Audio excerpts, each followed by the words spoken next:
Let's talk about the most forgotten Star Wars films. No, I don't mean the horrific and famous holiday special, which has a twisted cult following. Let's discuss the 1984 and 85 full-length Ewok movies. These are children's films, big budget for TV, but cheap for Star Wars, and they're not what you call good movies, but they did something special that no other Star Wars feature films have ever done since. They actually expanded the universe. The Star Wars trilogy had come to us as a shock upon its release, a complete story packaged across 3 movies. Sure, there had been franchises before, but they'd always been loosely connected, like the Frankenstein movies, or James Bond, or Godzilla. The Thin Man movies were the best franchise ever, but they had no overarching storyline. Nick and Nora simply got older and had more adventures. The series could have gone on forever, indefinitely, or stopped at any installment. We'd simply have more or less to love. So when Star Wars was absolutely, completely finished forever in 1982, With the hero cradling the dying villain in his arms, it was the most epic thing we'd ever seen. And then it was over. The void left by knowing that the story had ended was keenly felt. New Star Wars content was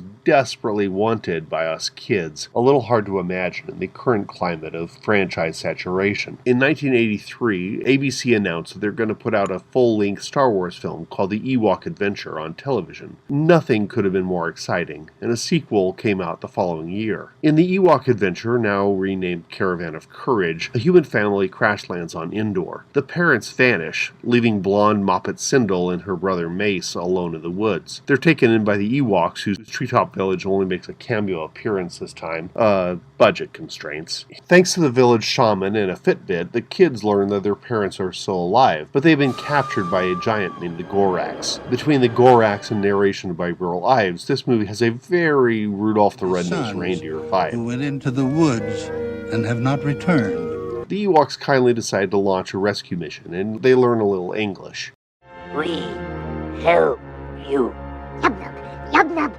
Which of course has been forgotten years later when they capture Luke and Han. Whatever. Along the way, they pick up an entourage of helpers, including a brave woodcutter, a priestess, and a Tinkerbell-like fairy who never would have fit into the original trilogy. It's kind of impressive the stuntman could gallop on a pony in that costume. It's a rousing little adventure, though definitely aimed at kids, and as an 11-year-old, I was pretty satisfied even though I was aging out of the target audience. Battle for Endor pushes the scope of the Endor moon even further. Apparently, Endor was home to a lot more species than just Ewoks, fairies, giants, and giant dogs. Now we have an angry army of goblins, a super speedster called Teak, who made a cameo in the Disneyland ride Star Tours, trying to catch a lift back to Endor, and a human-looking witch, a full-on witch who can turn into a crow. And we also got Wilford Brimley, one of only 2 Star Wars characters to ever wear glasses, and allegedly the only one to ever drop an F-bomb in a kids' movie. Battle for Endor was obviously a trial run for Lucas's fantasy film Willow. There are reluctant heroes who travel to a medieval castle, and the whole thing builds to a full-scale war. And of course, both movies star the wonderful Warwick Davis. If Caravan of Courage's plot had been linear, meet ally, incident, meet ally, incident, meet ally, incident, repeat as required, Battle for Endor has a much more standard sword and sorcery plot. Marauders slaughter Sindel's family. My family, they're all dead. Leaving the little girl and Wicket on their own. That really annoyed me as a kid, just like Alien 3 does today. If the previous film was entirely about saving these people, then why kill them off? Why not have Sindel's family forced to leave without her somehow, so she and Wilford Brimley can go off looking for them at the end? Lost in the woods, Wicca and Sindel meet a cranky old man and his sidekick. Suddenly, it turns into Snow White. The pretty girl and her buddy convince the cranky old man to shelter them by cooking him pies and cleaning up his cottage. Dancing ensues. the witch seduces the girl in the old man's absence. And now she must be rescued by her reluctant host. From there, it escalates into a castle infiltration, followed by a full-on war between Ewoks and goblins. The scope is impressive, especially for a tossed-off kids' television special. Sure, the stop-motion is dodgy, and the creatures department seems to have taken a breather after Jedi. Look at Wicket's huge dead eyes, or the way that Teak always seems to be that guy at Venice Beach who wants to talk to you about deep things, man. Despite their flaws, you can see potential in the Ewok films for new opportunities for Star Wars. The trilogy had been self-contained, maybe a little too self-contained. A return to Tatooine, a second Death Star, and Ewoks replacing Wookiees. Even Mark Hamill was a little disappointed, but Jedi was so huge that we hardly noticed. Going back a few years, in the time between Star Wars and Empire, the future was unclear, and Lucas hadn't settled yet on where his story was headed. Luke's father might be a ghost hanging out on Dagobah with Yoda. Leia definitely was not part of the family yet. Darth might be a first name. I mean, who knows? Only a master of evil, Darth.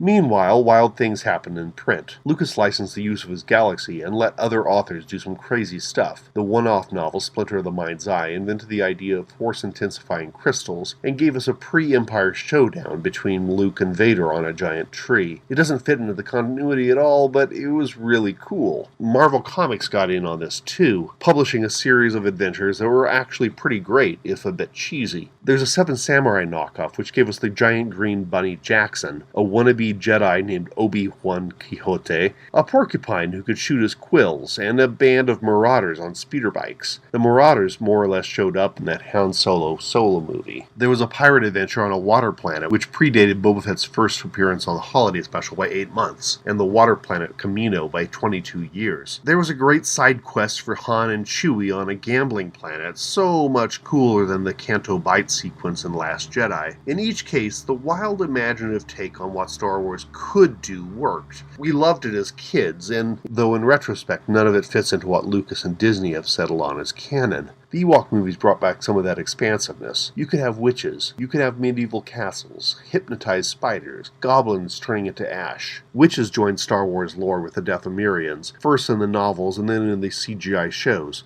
But the new canon meant that Dathomirians had to be force-sensitive. The Marauders from the Marvel Comics show up in the Han Solo movie, but now they're the beginnings of the rebellion. The water planet shows up, but it's the factory that started the Clone Wars, as mentioned vaguely by Obi-Wan Kenobi in 1976. You fought in the Clone Wars? Yes. I was once a Jedi Knight, the same as your father.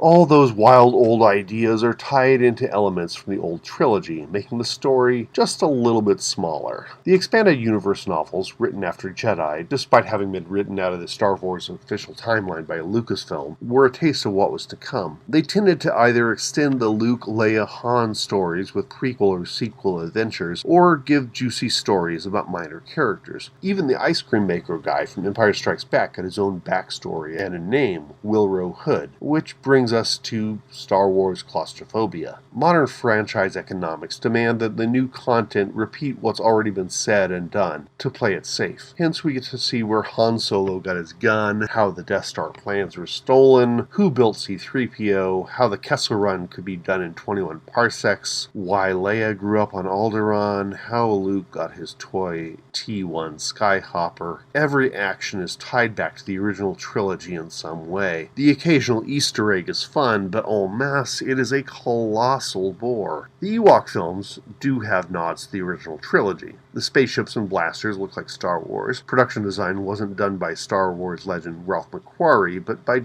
Joe Johnson, who went on to direct visually interesting films like The Rocketeer, Honey, I Shrunk the Kids, and Captain America. The score does a reasonable job of copying the sound of John Williams.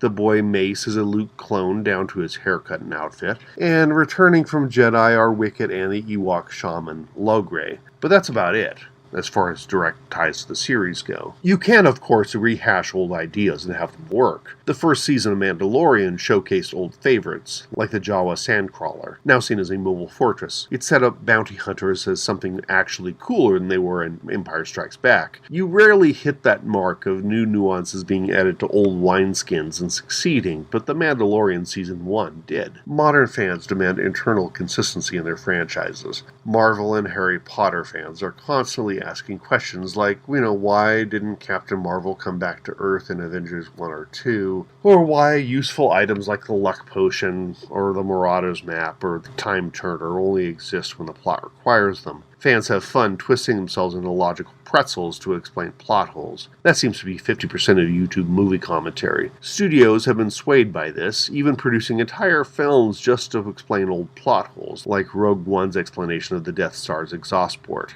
We didn't really need that, but here we are.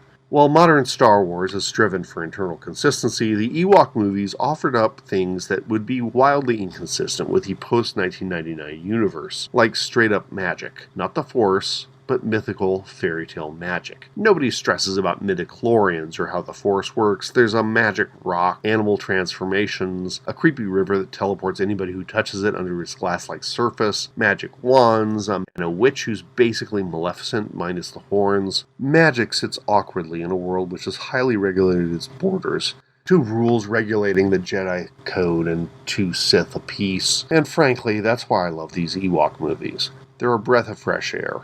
In a big galaxy, there should be many, many more things. Along with this demand for consistency comes the phenomenon of world building. This is where I think things divide generally between generations. Compared to Generation Xers like myself, millennials are considerably more interested in adding rules and explanations to lore to give detail and realism to their fantasy and sci-fi. We got some rules around here.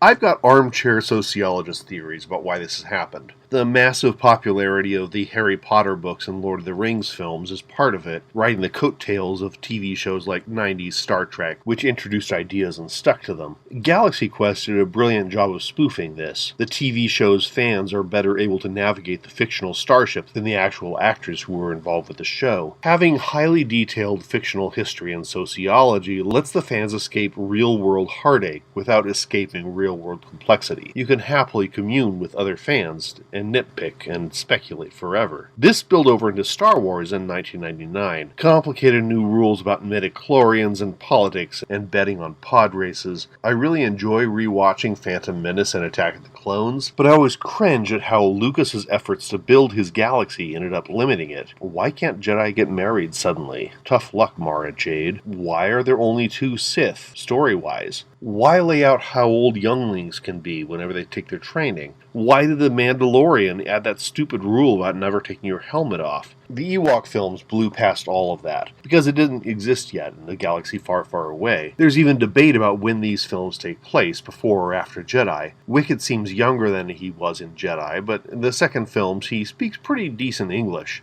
Wicked Sindo's family now. Ewok's family now. So his fear of Princess Leia's hat and the village's decision to eat the rebels makes no sense. Regardless of where the films take place on the timeline, the amount of supernatural stuff that Ewoks are used to seeing makes Luke's trick of floating C-3PO's chair seem pretty unimpressive. None of this would get made today. Millennials lean towards consistency and detail, not quasi-religious themes and high fantasy, and they're the ones with disposable income, aka the target audience. At the same time, the pendulum swings. Some of my millennial friends have said that they were experiencing genre fatigue. They grew up loving Star Wars, Harry Potter, and Marvel, and now they're no longer bothering to watch any of those franchises. Fresh ideas are needed. I'm hoping this malaise spawns a new age of movies that are not tied to existing IPs, but I doubt it. My nostalgia for the 2 made-for-TV Ewok movies is, I think, a generational thing. Not just because I saw them when I was young enough to forgive their flaws, but because media expectations have changed. We recently got a 5-movie run of James Bond that told a consistent story, and a burgeoning Marvel universe that keeps expanding to the point that it seems ready to cave in on itself. Star Wars has tried pruning off stuff that doesn't work. I'm not above liking a franchise for what it is. I own all of the Bond films, and I was a little sad when I lost interest in Star Wars after The Force Awakens. What I get from rewatching the admittedly wretched Ewok films is the knowledge that studios shouldn't take themselves too seriously. Sometimes there's a misstep, but a misstep when you are making kids' movies is one thing. A misstep when you're trying to recreate the Western mythology is another. Come on, even Hamlet has its inconsistencies, and we're not kicking that out of the canon.